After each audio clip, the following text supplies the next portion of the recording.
नमस्कार, दिन दहाड़े देख रहे हैं आप। मैं हूं आपके साथ मनु तेवतिया।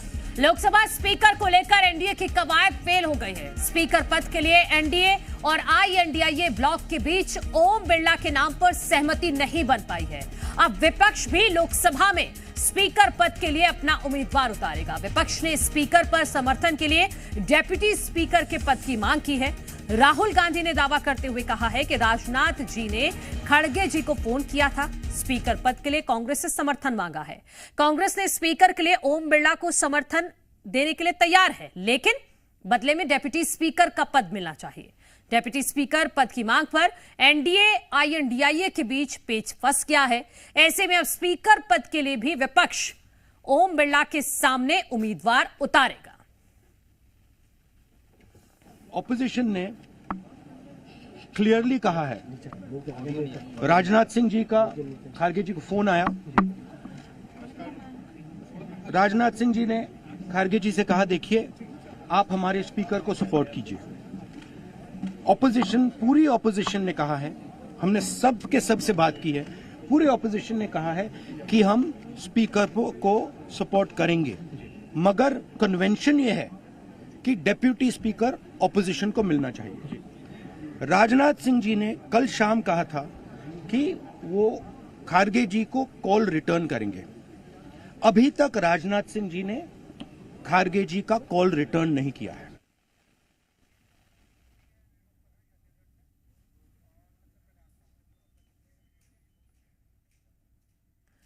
तो स्पीकर पर अब तकरार है एनडीए और आईएनडीआईए के बीच। इसी पर चर्चा करने के लिए मेहमान हमारे साथ जुड़ गए हैं। छत्तीसगढ़ से हमारे साथ जुड़े हैं भारतीय जनता पार्टी का पक्ष रखने के लिए के एस चौहान जी, स्वागत है आपका। सत्यप्रकाश जी हमारे साथ जुड़ गए हैं कांग्रेस पार्टी का पक्ष रखने के लिए। सत्यप्रकाश जी, आपका भी बहुत बहुत स्वागत है। के एस चौहान जी, पेच फंस गया है। कांग्रेस की तरफ से भी ये कहा जा रहा है कि वो अपना स्पीकर पद के लिए उम्मीदवार उतारेंगे, लेकिन इसी बीच अपडेट ये आ गया है कि ओम बिरला ने अपना नॉमिनेशन फाइल कर दिया है। लेकिन अब ये जो स्थिति बन रही है, चुनाव की स्थिति बन रही है, और एक जो पुरानी परंपरा चली आ रही है, कहीं ना कहीं वो परंपरा अब टूटेगी। आजादी के बाद से हमेशा से सहमति से ही बनते रहे हैं स्पीकर और डेप्यूटी स्पीकर, लेकिन इस बार चुनाव की स्थिति। देखिए मनु जी, सबसे पहली बात तो यह है कि विपक्ष का जो धर्म होता है वो होती है जनता की आवाज। जनता की आवाज सकारात्मक ढंग से, और सकारात्मक ढंग से जो चीजें सिस्टम से चल पाए, राजतंत्र नहीं लोकतंत्र की जय होनी चाहिए। लोकतंत्र अच्छे से चल पाए, सभी चीजें बैलेंस्ड हो, उसके हिसाब से विपक्ष को काम करना चाहिए। विपक्ष का धर्म यह नहीं होता है कि विपक्ष सिर्फ और सिर्फ विरोध करे।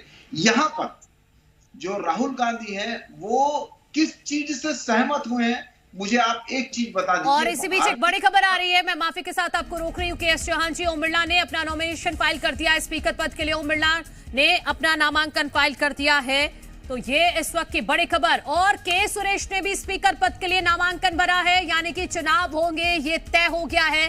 ओम बिरला के नाम पर आईएनडीआईए सहमत नहीं हो पाया। राहुल गांधी ने भी कहा था कि अगर हमें डेप्यूटी स्पीकर का पद देंगे तो हम सहमति जताएंगे, अदरवाइज नहीं। हुआ भी वैसा ही। ओम बिरला वर्सेस के सुरेश की लड़ाई अब होगी। लोकसभा अध्यक्ष का चुनाव अब कल जब होगा तो ओम बिरला वर्सेस के सुरेश वोट डाले जाएंगे। तो ये इस वक्त की बड़ी खबर, और ये एक ऐतिहासिक घटना है। आजादी के बाद कभी भी ऐसा नहीं हुआ कि स्पीकर के चुनाव की नौबत आई हो, लेकिन इस बार ऐसा हुआ है। के एस चौहान जी, अपनी बात पूरी कीजिएगा। ओम बिरला वर्सेस के सुरेश। के सुरेश ने भी नॉमिनेशन फाइल कर दिया है विपक्ष की तरफ से। देखिए मनु जी, जब तक राहुल गांधी जैसे अनमैच्योर्ड लोग ऐसे लीड करेंगे तो ऐसे ही होगा, जो कि अवरुद्ध होते हैं देश की समृद्धि में, देश की डेवलपमेंट में अवरुद्ध पैदा करते हैं। आज तक किस चीज में भारतीय जनता पार्टी की किस चीज में राहुल गांधी ने हामी बताई है? और दूसरी बात यह है कि जो आईएनडीआई है, राहुल गांधी ये देखते हैं कि मैं उसका नेता हूं, लेकिन जो दूसरे पक्ष हैं वो लोग बोलते हैं कि राहुल गांधी इसका हिस्सा है।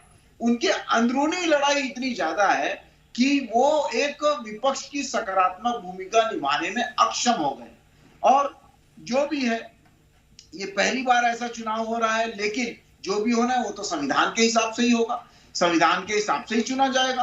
और कल को मुंह की खानी पड़ेगी, कल आप लिखवा के ले लीजिए, फिर से हम 12 बजे बैठेंगे और उसके बाद ये दूध का दूध पानी का पानी हो जाएगा। ठीक है सत्यप्रकाश जी, मैं ये लॉजिक क्या है इसके पीछे? ठीक है, शर्त रखी गई कि हमें डिप्टी स्पीकर का पद दीजिए, नहीं तो हम सहमत नहीं होंगे। अब जब चुनाव होगा तो संख्या बल पे होगा, एनडीए के पास संख्या बल है, तो इस चुनाव के पीछे लॉजिक क्या है? मनोज जी देखिए, एक बात मैं बोलूंगा, चौहान जी जैसे बात कर रहे हैं, देखिए जब तक मोदी जी जैसे हिटलर से देश में रहेंगे वो ऐसी चीजें होती रहेंगी देश में जो पिछले 70 साल में नहीं हुआ है।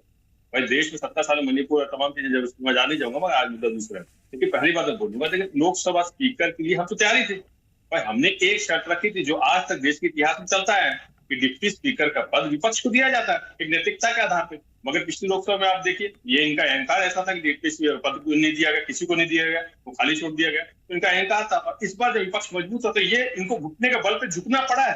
फोन किया गया तो हमारी एक मांग थी बस कि भाई आप डिप्टी स्पीकर का पद नैतिकता के विपक्ष को दे दीजिए, तो हम उसका समर्थन करेंगे। मगर अभी भी अहंकार नहीं है कि नहीं हम ही रखेंगे, वो भी डिप्टी स्पीकर भी रखेंगे। तो ठीक है, देखिए के सुरेश जी जो है वो किस वर्ग से आते हैं, उस वर्ग से जिसका ये हमेशा उन्होंने कभी ध्यान नहीं दिया, उसको हमेशा बंशी छोड़ा, हमेशा पिछड़े के तौर पर देखा है, उसको कभी आगे बढ़ाने की सोची नहीं। पिछले 10 साल में, अब 11 साल में आ गए, तो हमने उस वर्ग को बढ़ाने के लिए कवायद शुरू किए। देखिए वो ऐसा नाम है, वो ऐसा वर्ग है कि उसको सत्ता में बैठे भी जो उनके गठबंधन के सहयोगी वो भी उनका समर्थन करेंगे। ये कल दूध का दूध पानी का पानी होगा।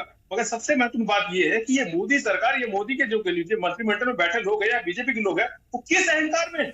अरे भाई हम जिस व्यक्ति को आगे लेके आ रहे हैं और डिप्टी स्पीकर भी मांग रहे हैं, उस पर किस वर्ग को लेके आगे आ रही है आपको देखना चाहिए।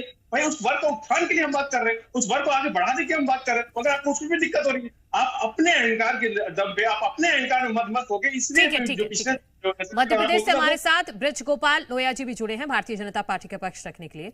ब्रज गोपाल जी, जो सत्यप्रकाश जी सवाल उठा रहे हैं कि डिप्टी स्पीकर का पद दे दिया जाना चाहिए था, कम से कम नैतिकता तो यही कहती है, तो फिर चुनाव की नौबत क्यों लाई गई है?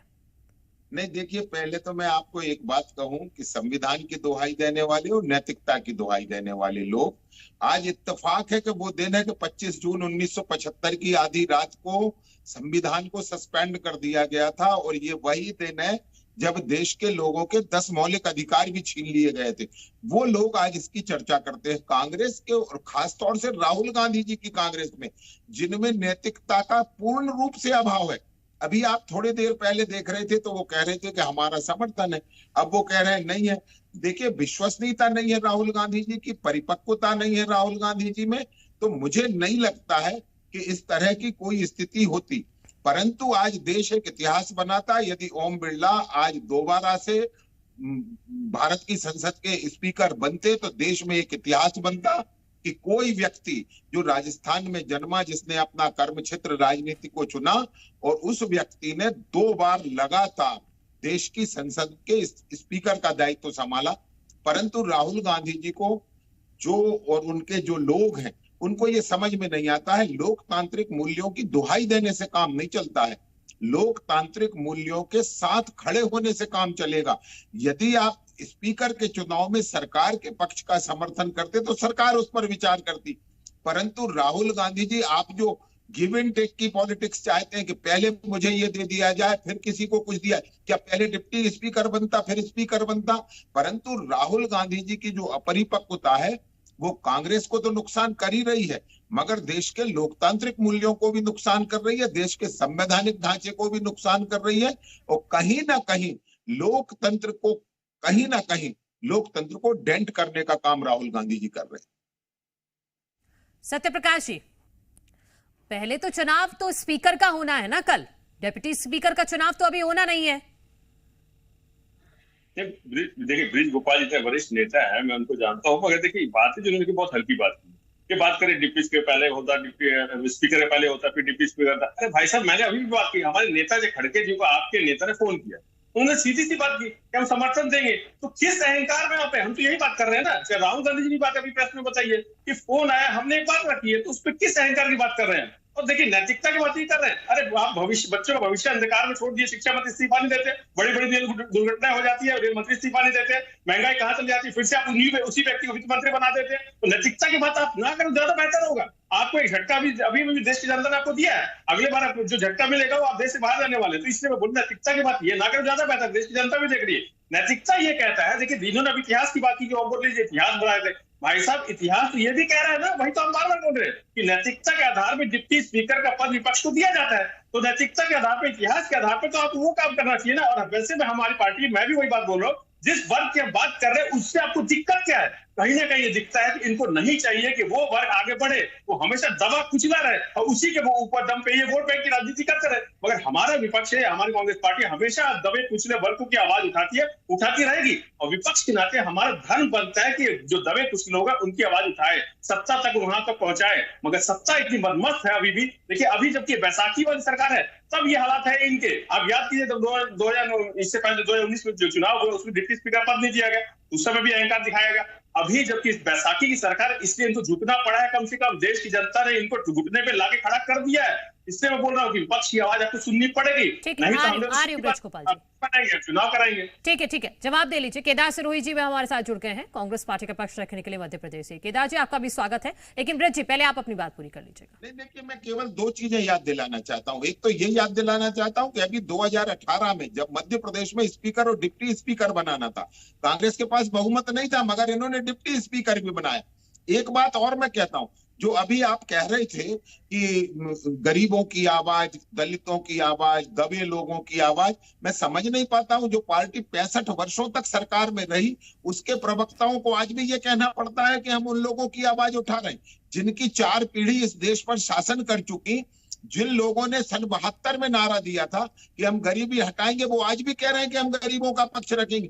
मुझे ये समझ में नहीं आता कि राजनीति में एक शर्म भी एक बहुत महत्वपूर्ण चीज होती है। परंतु यदि हमारे कांग्रेस के मित्रों को वो भी नहीं है, खुद का इतिहास नहीं मालूम है कि हमारा खुद का क्या इतिहास है, कब कब हमने डिप्टी स्पीकर पद दिया और कब कब नहीं दिया। एक बात आप समझ लीजिए, यदि आपसी सहमति से बनेंगे तो सब कुछ वैसा होगा जो परंपरा के अनुसार होता आया है। परंतु ठीक है, मैं माफी के साथ आपको रोक रही हूँ क्योंकि वक्त की कमी है। केदार सिरोही जी को भी शामिल कर लेते हैं। केदार सिरोही जी, ये चुनाव की नौबत क्यों आई? इससे क्या मैसेज जा रहा है?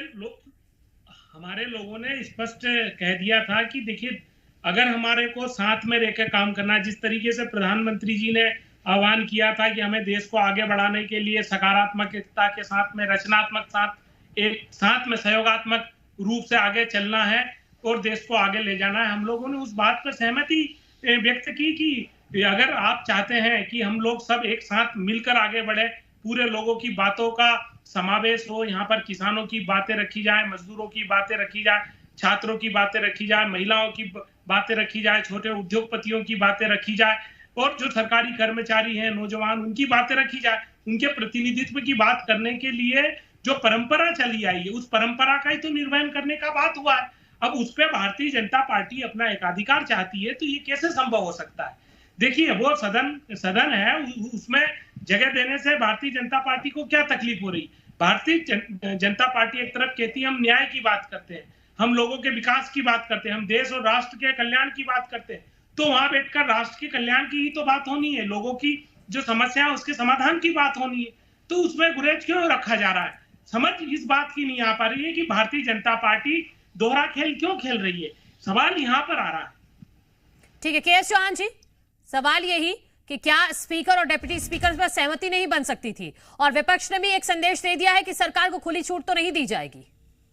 नहीं मनु जी, जो भी होता है संविधान के हिसाब से होता है। 17 बार ऐसे ही आपसी सहमति से सभी चीजें बनी है, लेकिन कोई ना कोई बहाना मार के, जबकि ये इनमेच्योरिटी की ही एक लक्षण होते हैं जो राहुल गांधी जी की विपक्ष जो सुन रहा है, और इनमेच्योरिटी ही दिखाई देती है। और अभी साथी प्रवक्ता ने बोला कि एकाधिकार, तो किसी भी पार्टी के एकाधिकार से भारत का लोकतंत्र नहीं चलता है, वो संविधान के हिसाब से चलता है। दूसरी बात, अभी हमारे साथी प्रवक्ता बहुत जोर जोर से बोल रहे थे, सत्य प्रकाश जी और ये भी, तो मैं एक बात बता दूं कि सत्य जोर जोर से बोलने से सत्य झूठ सत्य में नहीं बदल जाता है।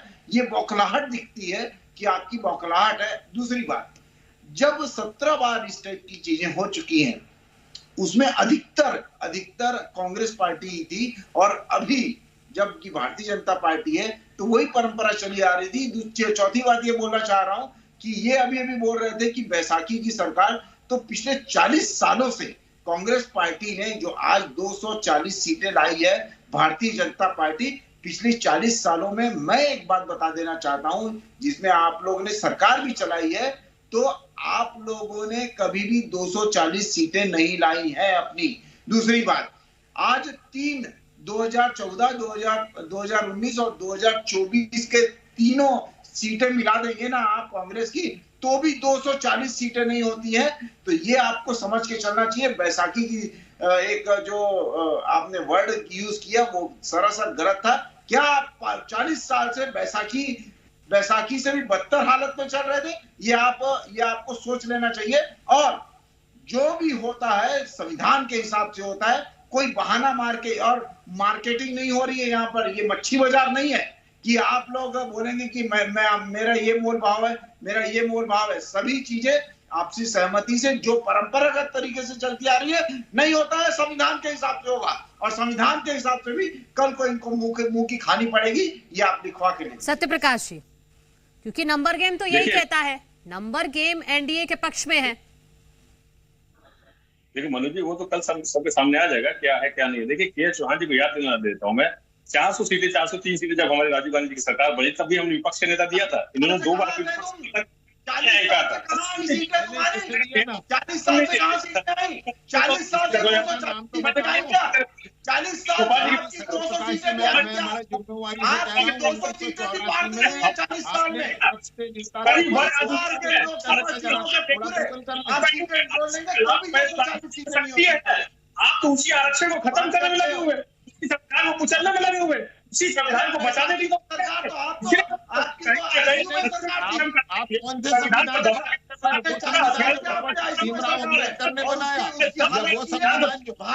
संविधान जिसमें नेहरूवादी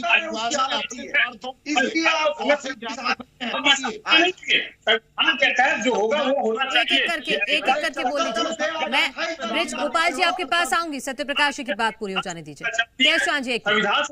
संविधान के तहत ही आपको सरकार चलानी पड़ेगी। और मनोज, एक चीज मैं बोलना चाहूंगा, संविधान के आधार पर हो या सरकार में जो बैठे लोग हो, उनका सबसे बड़ा फर्ज होता है कि सरकार चले, सदन चले। सबसे महत्वपूर्ण फर्ज, बड़ा फर्ज सरकार का होता है। और सरकार का ये फर्ज बनता है कि अगर विपक्ष कुछ बोल रहा है तो उसकी बात सुने। हम नहीं चाहते हमने की चुनाव हो, हमने तो एक छोटी सी बात बोली कि डिप्टी स्पीकर दीजिए। तो आपको क्या दिक्कत है, ये आपको स्पष्ट करना चाहिए ना कि क्या दिक्कत है। आप सीधा तौर पर बता दीजिए कि हमको दिक्कत है, अगर नहीं दिक्कत है तो वो भी बता दीजिए। ये दिखता है कि आपका अहंकार है कि आप नहीं चाहते संविधान को कुचल के सत्ता हथियाना हो, आप पिछड़े वर्ग को दबा के कुचला के सत्ता चलाना चाहते हैं। मगर हम विपक्ष के नाते, कांग्रेस पार्टी एक मजबूत विपक्ष के नाते आज आवाज उठाती रहेगी। इनको सरकार चलानी पड़ेगी संविधान के मुताबिक, उसके मुताबिक सरकार चलानी पड़ेगी, जनता की सुननी पड़ेगी, विपक्ष की सुननी पड़ेगी। इसलिए हम बोले कि डिप्टी स्पीकर ये छोटी मोटी घटना नहीं है। हाँ ठीक है, ये छोटी मोटी घटना नहीं है, पहली बार इतिहास में चुनाव होने जा रहा है। तो इससे समझ रहे क्या संदेश जा रहा है आगे के लिए, कि सरकार चलाना इतना आसान नहीं होगा। मैं बिल्कुल इस बात को कहता हूं कि जिस तरह का रवैया राहुल गांधी जी का और कांग्रेस का है, उससे कहीं ना कहीं देश की एकता जो प्रदर्शित होती है पूरी दुनिया में, उसको डेंट लग रहा है। परंतु कांग्रेस इस बात को समझने तैयार नहीं है कि नंबर ना होने के बावजूद आप लड़ाएंगे। और मैं आपसे फिर कहता हूं, 231 सीटें जीती थी, चुनाव में परिणाम आया था उस दिन इंडी गठबंधन ने। और ये चुनौती पूर्वक कह रहा हूं कि इनके पास उतने से कम मत आएंगे जब अध्यक्ष का चुनाव होगा। परंतु एक व्यक्ति की जिद के लिए पूरा विपक्ष अगर उनके साथ है तो ये भी देश के लिए बहुत दुर्भाग्यपूर्ण है। और एक बात और कहूंगा, बार बार संविधान की दुहाई देना बंद करें। पहला संविधान का संशोधन प्रेस की आजादी को रोकने के लिए आया था, केवल एक आर्टिकल लिख दिया था केरल में एक पत्रकार ने, उसको रोकने के लिए आया था। और ये वही लोग हैं जिन्होंने 100 से ज्यादा संविधान में संशोधन किए, और किन किन कारणों से किए। इमरजेंसी के दौरान 1976-77 में आपने संविधान में संशोधन कर दिया। किस तरह के लोग हैं, मुझे बहुत ताज्जुब होता है कि आप किस तरह से झूठ बोल सकते हैं। जिस संविधान की बार बार आपने धज्जियां उड़ाई, आज केवल उसकी किताब हाथ में लेने से सम्मान नहीं होता। उसमें बाबा साहब ने जो मार्ग बताया उस मार्ग पे चलने से संविधान की रक्षा होगी। ये जो इस समय जो माहौल बनाने की आपकी कोशिश है ये दुर्भाग्यपूर्ण है। और एक बात फिर से कहता हूं, यदि आप परंपराओं का पालन नहीं करेंगे तो दूसरों से अपेक्षा क्यों रखते हैं कि वो परंपराओं का पालन करें। मैंने अभी उदाहरण से कहा था कि 2018 में मध्य प्रदेश की विधानसभा में आपने उपाध्यक्ष पद नहीं दिया भारतीय जनता पार्टी को, जबकि आपके 114 और हमारे 109 थे। और जो बार बार कहा जा रहा है कि बैसाखी की सरकार है, बड़ी विनम्रता से कहना चाहूंगा कि हमारी सहयोगियों की सरकार है। ये झारखंड मुक्ति मोर्चा के खरीदे हुए सांसद नहीं है। जो कांग्रेस की सरकार बचा रहे हैं उन्हें बैसाखी कहा जाता है, जिन पर सुप्रीम कोर्ट ने कहा। परंतु सहयोगी कैसा होता है वो आप रखना नहीं जानते, बैसाखियां कैसी होती हैं केदार सिरोही जी, दुर्भाग्य ये है कि केदार सिरोही जी, नंबर गेम ना होते हुए भी, नंबर पक्ष में ना हो, आ रही हूं आपके पास। के एस चौहान जी आपके पास भी आऊंगी, आप सत्यप्रकाश जी आपके पास भी। केदार सिरोही जी, पहली बार स्पीकर के लिए चुनाव होने जा रहा है और जो ब्रज गोपाल लोया जी जो संभावना व्यक्त कर रहे हैं कि ये डेंट है कहीं ना कहीं, चाहे आप विपक्ष में रहिए चाहे आप सत्ता पक्ष में रहिए, लेकिन यहां पर एकता हमेशा से दिखती आई है, वो परंपरा का निर्वहन हमेशा किया गया है। केदार सिरोही जी, ठीक है, मैं आपके पास लौटूंगी। मैं सत्यप्रकाश जी मैं आपके पास आऊंगी और इस चर्चा को हम यहीं से आगे बढ़ाएंगे। चर्चा कर रहे हैं कि लोकसभा अध्यक्ष के लिए कल चुनाव होना है और उससे पहले आज देश में के इतिहास में पहली बार ऐसा होने जा रहा है कि स्पीकर पद के लिए चुनाव होगा। अभी तक आजादी के बाद से हमेशा से ही आपसी सहमति से ही स्पीकर और डेप्यूटी स्पीकर बनते आए हैं, लेकिन इस बार चुनाव होगा। लोकसभा अध्यक्ष के लिए एनडीए की तरफ से ओम बिरला ने अपना नॉमिनेशन फाइल कर दिया है, तो INDIA ब्लॉक की तरफ से के सुरेश ने अपना नॉमिनेशन फाइल किया है। इससे पहले राहुल गांधी ने यह आरोप लगाया था कि राजनाथ सिंह से बातचीत हुई थी, लेकिन राजनाथ सिंह का कॉल बैक नहीं आया कि डेप्यूटी स्पीकर का पद वो देंगे या नहीं देंगे। इस पर राजनाथ सिंह की प्रतिक्रिया आई है, वो आपको सुनवाते हैं। ऐसे जहाँ तक खड़गे जी का प्रश्न है, एक सीनियर लीडर हैं, मैं उनका सम्मान करता हूँ। कल से लेकर आज तक उनसे 3 बार हमारी बात हुई। ऐसे जहाँ तक खड़गे जी का प्रश्न है, एक सीनियर लीडर हैं, मैं उनका सम्मान करता हूँ। कल से लेकर आज तक उनसे 3 बार हमारी बात हुई। ऐसे खड़गे जी का प्रश्न है, एक सीनियर लीडर हैं, मैं उनका सम्मान करता हूँ। कल से लेकर आज तक उनसे 3 बार हमारी बात हुई। तो चर्चा को अब आगे बढ़ाते हैं। मेहमान हमारे साथ लगातार जुड़े हुए हैं। केदार सिरोही जी कांग्रेस पार्टी का पक्ष रखने के लिए मध्य प्रदेश से हमारे साथ हैं। के एस चौहान जी हैं भारतीय जनता पार्टी की तरफ से, सत्यप्रकाश जी कांग्रेस पार्टी की तरफ से हैं छत्तीसगढ़ से। केदार सिरोही जी आपके पास आती हूं। पीयूष गोयल का ये बयान आया है, वो ये कह रहे हैं कि स्पीकर किसी पार्टी का तो होता नहीं है, वो पूरे सदन का होता है, पहली बात। और दूसरी बात कि विपक्ष ने भी हमसे डेप्यूटी स्पीकर पद के लिए कोई सलाह नहीं मांगी। देखिए, अब पीयूष गोयल जी ने यही कहा ना कि देश का होता है, तो हम भी तो यही कह रहे हैं देश का होता है, किसी पार्टी का नहीं होता तो सभी को प्रतिनिधित्व दे दो। ये जो बातें कर रहे हैं इसकी आड़ में एक तरीके से भारतीय जनता पार्टी अपनी नाकामियों को छुपाने का काम करे। ये कह रहे हैं कि चुनाव होना दुर्भाग्य। अरे दुर्भाग्य तो नीट की परीक्षा का जो पेपर लीक होना है, दुर्भाग्य तो देश के ऊपर 250 लाख करोड़ का कर्जा होना है, दुर्भाग्य तो ये चीन जो लद्दाख में आके बैठा है वो दुर्भाग्य है, बेरोजगारी दुर्भाग्य, वो किसान दिल्ली की बाउंड्री के बाहर बैठे हुए हैं वो दुर्भाग्य है। अभी इस मुद्दे पर बातचीत करते हैं ना, इस पॉइंट पर ही मुझे आपका जवाब चाहिए पर्टिकुलरली, कि वो कह रहे हैं कि स्पीकर सबका होता है पहली बात, और जब आपने भी तो विपक्ष ने भी तो उम्मीदवार को लेकर कोई सलाह मशवरा नहीं किया एनडीए से। क्यों नहीं किया? जब राजनाथ सिंह जी की और खड़गे जी की बात हो रही है तो उस बात में उनको करना चाहिए था। और सत्ता में आज की तारीख में नियम बनाने का और ये सब करने का अधिकार किसके पास है? भारतीय जनता पार्टी है सत्ता में, भारतीय जनता पार्टी। तो भारतीय जनता पार्टी को एक कदम आगे बढ़ाना चाहिए था कि ये जो सदन है ये देश का सदन है, सभी पार्टियों का सदन है, तो उसमें कांग्रेस और दूसरे सहयोगी दलों को अगर प्रतिनिधित्व देती है तो उसको तकलीफ कहाँ है? हम कोई मंत्रालय मांग रहे हैं क्या?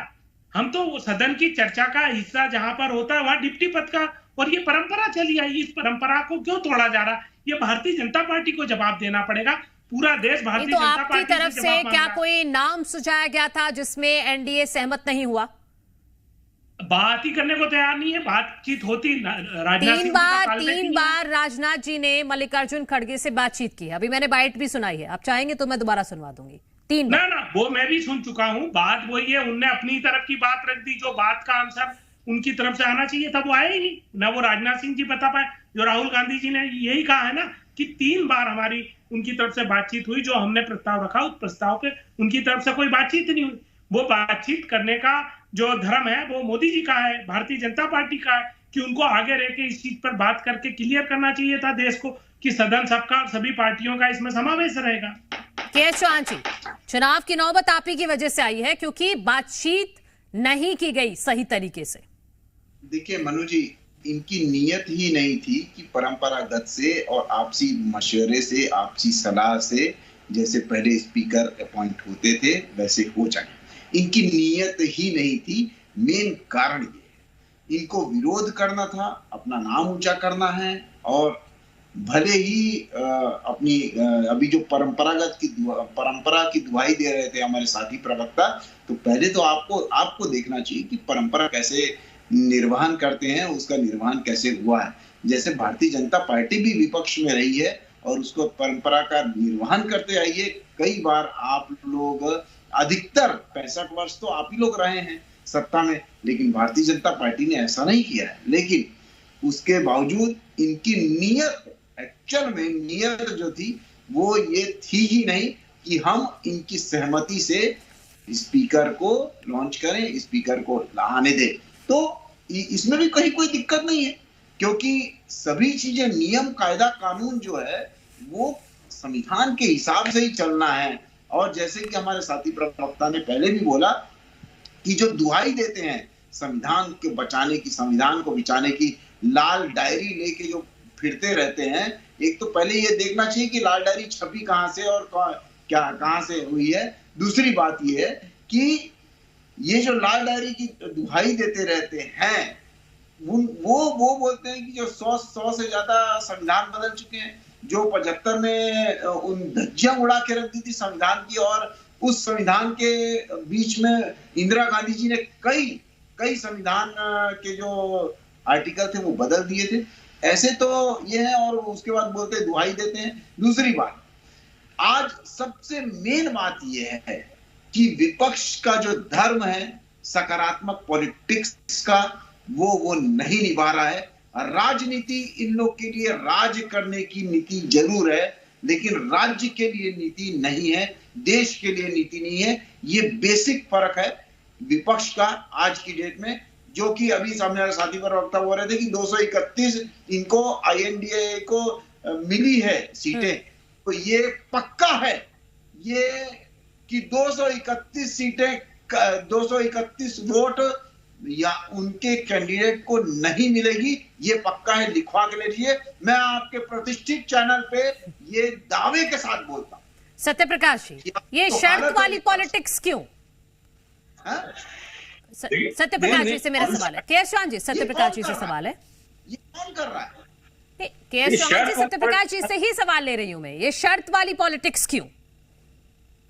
मनोज जी की शर्त वाली पॉलिटिक्स पे थोड़ी ना, हमने बात की कि सभी वर्ग के लोगों का प्रतिनिधित्व हो, सभी वर्ग के लोगों का उस सदन के अंदर हो या राजनीति बात की, कहीं पे भी बात की, सभी वर्ग के लोगों को हक बनता है कि वो प्रतिनिधित्व कर सके, आगे बढ़ सके। तो हमने उसी की बात की, तो शर्त कुछ नहीं है। देखिए, हमने छोटी सी बात की, आपने भी जैसे सवाल किया कि डिप्टी स्पीकर के कोई नाम को रखा या नहीं रखा। भाई, आप स्पीकर के पद पे अगर आप तैयार नहीं है तो आप पहले बता दीजिए कि हाँ, हम स्पीकर के लिए तैयार है कि नहीं है, हम डिप्टी स्पीकर के लिए तैयार है कि नहीं है, उसके बाद नाम सजेस्ट करेंगे ना। हम सब नाम तक बताएंगे कि भाई हम डिप्टी इसको बनाएंगे, आप बताइए क्या बात है। मगर आप पहली जो बात है कि स्पीकर का हम सब समर्थन देंगे जब हमारे को डिप्टी स्पीकर दिया जाएगा, जो अभी तक परंपरा चलती आई है। देखिए, इसलिए मैं बार बार बोल रहा हूँ कि इनको ये फर्ज बनता है सरकार का, और इनको बताना चाहिए इनको क्या दिक्कत है डिप्टी स्पीकर देने में। सबसे बड़ा प्रश्न चीज तो वही लगता है कि सरकार में आप है, सत्ता में आप बैठे हैं, फर्ज आपका बनता है, तो आपको भी बताना चाहिए। और जैसे के चौहान जी बता रहे हैं कि नंबर गेम की बात कर रहे हैं, कल क्या होगा सबके सामने हो जाएगा। अरे नंबर गेम में बताइए, आप ये देखिए किस वर्ग की हम बात कर रहे हैं। और इसीलिए हम बोल रहे हैं कि सत्ता पक्ष में भी बैठे लोग हो, बहुत से इनके गठबंधन के लोग हैं जो चाहते हैं कि वो वर्ग आगे आए। मैसेज देने के लिए, क्योंकि नंबर गेम तो नहीं है ना आपके पक्ष में। मनु जी वही मैं बोल रहा हूँ ना, मैसेज देने के लिए नहीं है, वो वोटिंग होगा, वो कल आपको मालूम चलेगा कि नंबर गेम है कि नहीं है, या नैतिकता के आधार पे इनके सहयोगी दल किसकी तरफ जा रहे हैं। देखिए एक चीज और बोल रहा हूँ, पहली बार ये मोदी सरकार ना बोल के क्यों बोल रहे हैं गठबंधन की सरकार, तो इनको मालूम है कि हमारे गठबंधन के लोगों की जो सोच है वो हमसे अलग है, वो भिन्न है, वो राजनीति किसी और वर्ग की भी करते हैं। तो ये मैं बताना चाहूंगा कि वो ऐसे दल है जो राजनीति करते हैं, जो उनकी सोच है कि पिछड़े वर्ग को भी आगे लेके आना चाहिए, पिछड़ा वर्ग जो दबा हुआ उसको भी आगे लेके आना चाहिए। वो बीजेपी की सोच के साथ मेल नहीं करते, वो राजनीति की पृष्ठभूमि की वजह से जो भी बात हो वो एक साथ है, मगर उनकी राजनीति या उनकी सोच बीजेपी से बहुत अलग है। इसलिए मैं बोल रहा हूँ कि नंबर चौहान जी वो कह रहे हैं कि अपने सहयोगियों को आपको संभाल कर रखना होगा, हो सकता है कि कल को नतीजा कुछ ऐसा ना आ जाए कि आप भी चौंक जाएं।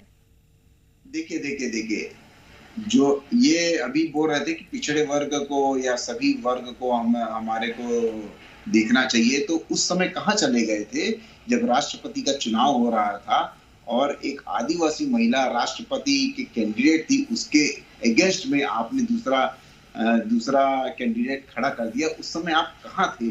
आप और गांधी जी की ये बात भूल गए थे क्या कि कोई दलित महिला अगर सर्वोच्च पद पे आती है तब मैं इसको ये मानूंगा कि मेरा भारत सुरक्षित है। तो ये अभी जो राहुल गांधी जी बोल रहे थे कि मोदी जी बोलते कुछ और है करते कुछ है, तो आप अपने गिरेबान झांक के देखिए कि आप क्या बोल रहे हैं और क्या कर रहे हैं। आपकी कथनी और करनी में खुद ही फर्क है। और दूसरी बात यह है कि लोकतंत्र जो है वो आपके सहयोगियों से नहीं चलता, वो लोकतंत्र से भारत की जनता के लोकतंत्र को ऊपर रखने से चलता है, संविधान से चलता है। और आपका सहयोगी नाराज हो या ना हो, इससे लोकतंत्र नहीं चलता। अब भारत की जनता ने जिसको जनप्रतिनिधि बना के भेजा हुआ है, उसके हिसाब से, संविधान के हिसाब से ही लोकतंत्र चलेगा। आप अपने सहयोगियों के लिए ये सब चीजें कर रहे हैं, दिखाने के लिए कर रहे हैं और कुछ नहीं। आप अपने सहयोगियों को बस एक लॉलीपॉप पकड़ा रहे हैं कि हमने तो आपको खड़ा कर दिया भाई, अब हम नहीं जानते, हमने तो अपना धर्म निभा दिया। क्योंकि उनको अपने सहयोगियों को देखना है, उनको खुश करना है, संविधान के हिसाब से परंपरा क्या कहती है, डेंट लगता है कि नहीं लगता है, इससे उनको कोई लेना देना नहीं है। लेकिन देश केदार सिरोही जी, पहले प्रोटेम स्पीकर को लेकर विवाद, उस पर सहमति नहीं बनी, अब स्पीकर के चुनाव की नौबत आ गई है, तो ये किस दिशा में विपक्ष अपनी रणनीति के तहत आगे बढ़ रहा है? देखिए जनता की बात होगी या नहीं होगी? देखिए जनता मनोबहन, जनता की बात करने के लिए तो हम लोग सदन में, वहां हमारी अपनी बात थोड़ी कर रहे हैं, वहां तो देश की जनता का प्रतिनिधित्व कर रहे हैं। अब भारतीय जनता पार्टी की बातों में कंट्रोवर्सी देखिए, एक तरफ वो लोकतंत्र की बात कर रहे हैं, एक तरफ संविधान की बात कर रहे हैं, दूसरी तरफ परंपराओं को न मानने की बात कर रहे हैं। जब आप परंपराओं को नहीं मानेंगे, संविधान को नहीं मानेंगे, लोकतांत्रिक मूल्यों को नहीं मानेंगे, आपसी सामंजस्य को नहीं मानेंगे, तो फिर चुनाव होगा, उसमें क्या तकलीफ है? फिर नहीं, आज तक नहीं हुआ, आज तक कभी नहीं हुआ, हमेशा से सहमति बनती आई है, तो इस बार क्यों नहीं? आज तक मोदी जी जैसे तानाशाही वाले लोग नहीं थे। तो पिछले 2 बार से नहीं थे क्या? पिछले 2 टर्म में नहीं थे? पिछले 2 टर्म में भी वही थे ना? तो अभी तो उनमें और बढ़ गया है ना, वो जो 230 और 40 का आने के बाद गुरूर और बढ़ गया है कि जो चाहे हम ही चलाएंगे। देश की जनता, भावना, परंपरा, सभ्यता, कल्चर, इनको सबको दूर करके चलेंगे। बात कितनी छोटी सी थी बहन, कोई बड़ी बात नहीं थी। एक सहमति थी कि स्पीकर वो बन जाते, डिप्टी स्पीकर इधर विपक्ष को दे देते। वहां सदन में आप भारतीय जनता पार्टी से पूछिए ना, आपकी भावना क्या है? लोगों के कल्याण की बात के एस चौहान जी, हम भी तो ठीक है, के एस चौहान जी जवाब देना चाह रहे हैं, कल्याण की बात करते। देखिए मोहतरमा, मैं ये बोलना चाहता हूँ, मैं अपने साथी प्रवक्ता को ये याद दिला देना चाहता हूँ कि 240 सीटें जो आज हैं भारतीय जनता पार्टी के पास, वो स्वर्गीय अटल बिहारी वाजपेयी की सरकार में नहीं थी। लेकिन उस समय भी स्पीकर जो है वो आपसी सहमति से बना था, क्योंकि आपके विपक्ष के नेता मैच्योर्ड थे। और इन मैच्योरिटी का ये बहुत बड़ा सबक है। ये दिखा रहा है कि आज राजनीति के उसमें आप कितना नीचे गिर चुके हैं। आज आपकी विपक्षता कितनी नीचे गिर चुकी है। स्वार्थ के लिए आप देश को परे करके अपनी दलगत राजनीति और अपने खुद के कमरे को बचाने के लिए, खुद की गद्दी को बचाने के लिए ये सब चीजें कर रहे हैं, जो कि उचित नहीं है। और जैसे कि आपने खुद बोला कि पिछले 2 बार में नहीं थे क्या, पिछले 2 बार में भी तो मोदी जी थे, लेकिन इन्होंने बोला कि संख्या बल इनके पास ज्यादा था। लेकिन वही मैं बोल रहा हूं कि अटल बिहारी वाजपेयी जी के उसमें संख्या बल कहां था? 240 से भी नीचे सीटें थी उस समय भी। चुनाव तो खैर कल होगा, 11 बजे वोटिंग होगी, लेकिन एक मैसेज जो जाना चाहिए था वो अच्छा नहीं गया है, सकारात्मक मैसेज नहीं गया है। देखिए मनु जी, मैं बार बार बोल रहा हूँ, ये फर्ज सत्ता पक्ष का बनता है कि कैसे विपक्ष को साथ में लेके चले। देखिए के.एस. चौहान जी को अटल बिहारी वाजपेयी जी याद आ गई, मेरे को बहुत अच्छा लगा। कम से कम आज इनको अटल बिहारी वाजपेयी जी याद है। ठीक है, अटल बिहारी वाजपेयी जी से बड़ा नेता बीजेपी ना जो पहले कभी था और ना आगे होगा, मोदी जी से भी उससे बड़े नहीं है, मगर अटल बिहारी वाजपेयी जी का आपको भाषण याद होगा सदन में। उन्होंने बोला था कि सदन में विपक्ष और सत्ता दोनों को साथ लेकर चलना पड़ेगा देश हित के काम करने के लिए। मगर आज बताइए, ये मोदी जी जो है वो क्या बात करते हैं कि देश हित की बात नहीं कर रहे हैं। मेरे को अपनी सत्ता चलानी है, अपने अहंकार को चलाना है और मुझे कुर्सी पे चिपक के रहना चाहिए। अटल बिहारी वाजपेयी जी बोलते थे सत्ता आती रहेगी जाती रहेगी, मगर मोदी जी बोलते सत्ता में मैं ही बैठूंगा, मैं ही बैठूंगा, अहंकार मेरा है, मैं विपक्ष को कुछ नहीं दूंगा। तो ये अटल बिहारी वाजपेयी जी की बीजेपी और अभी मोदी जी की। स्पीकर सिर्फ एनडीए का नहीं है, स्पीकर पूरे सदन का होगा, और अगर डेप्यूटी स्पीकर बनता तो वो भी पूरे सदन का होता। वही तो देखिए मनु जी, एक का तो है नहीं कि वो एनडीए का ही है, वो तो फिर पूरे सदन का होगा ना, सभी सांसदों के लिए होगा। मनु जी वही बात आप बता रहे हैं, स्पीकर डिप्टी स्पीकर भी पूरे सदन का होगा। वही तो हमारी मांग है कि पूरे सदन के लिए डिप्टी स्पीकर विपक्ष का दे दीजिए और आप स्पीकर आप ले लीजिए। यहाँ दिक्कत कहाँ है? तो यही तो शर्त वाली पॉलिटिक्स क्यों, यही तो सवाल है ना कि शर्त वाली पॉलिटिक्स क्यों? नैतिकता है मनु जी, ये परंपरा और नैतिकता है, ये शर्त कहीं नहीं है, ये नैतिकता का तकाजा और परंपरा ये चलती है। विचार विमर्श कहाँ है फिर इसमें विचार विमर्श कहाँ है? मनु जी, राजनाथ सिंह जी से बात हुई है, हमने रखी है, कांग्रेस पार्टी अभी विचार रखे हैं कि हम आपका स्पीकर पद पे जो भी व्यक्ति आएगा उसका हम समर्थन करेंगे। आप बात मान लीजिए, आप विचार हो रही थी और आप तैयार नहीं है कि उस बात को आप माने, आप तैयार नहीं है। क्यों तैयार नहीं है? आप में जो गुरूर है, जो आप में जो अहंकार है कि हम, मेरे पास इतना ही वक्त है, माफी के साथ आपको रोक रही हूँ। आप सभी का बहुत बहुत शुक्रिया इस चर्चा में शामिल होने के लिए। तो देश के इतिहास में पहली बार स्पीकर का चुनाव होने जा रहा है। कल 11 बजे वोटिंग होगी और इस ऐतिहासिक घटना की हर एक अपडेट जी मध्य प्रदेश छत्तीसगढ़ अपने दर्शकों तक पहुंचाएगा। आज के दिन दहाड़े में इतना ही, कल फिर होगी मुलाकात एक नए मुद्दे के साथ।